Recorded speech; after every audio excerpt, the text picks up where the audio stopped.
علیکم دوستان عزیز، به هر کجا که هستیم جور و سلامت باشیم. امروز بیامدیم برای شما یک ولاگی یا یک تکه ویدیویی بگیریم، یعنی از عروسی آقا میلاد جان. آقا میلاد جان که هستم، هم ورزشکارم هم موتور سوارم.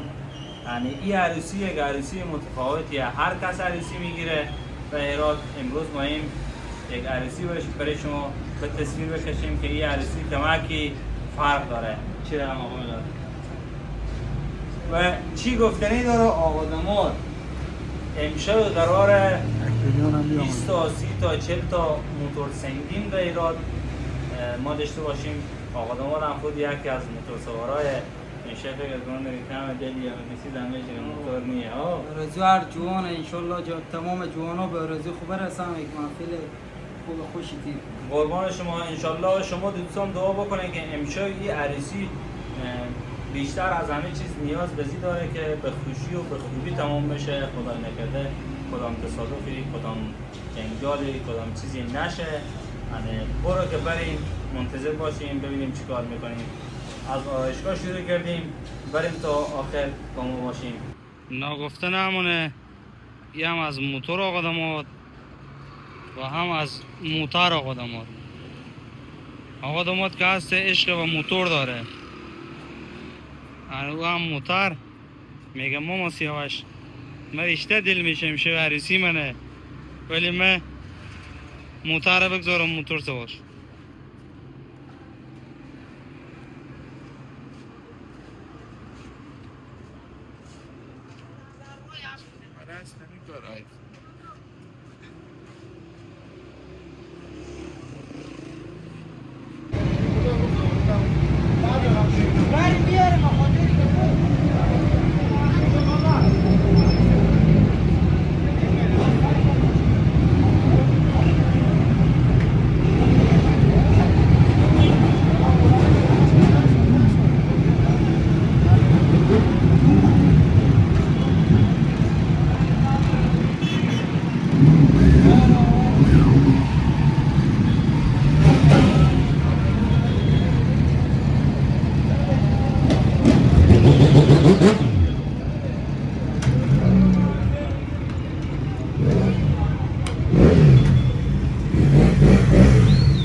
Así te arranque.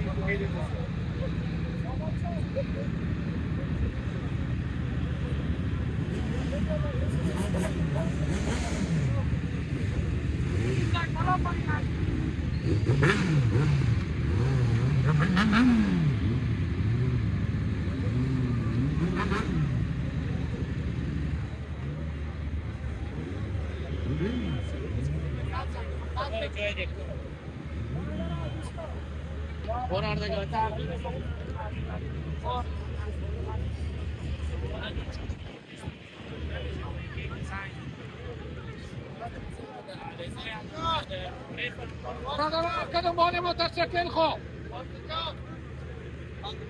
بکرد و به کل تکمیل برابر و آقا این چیزاده که جایی که به خیر خوشی که من دوماد خوشم به خیر که من دومات بشم و حضور پول داری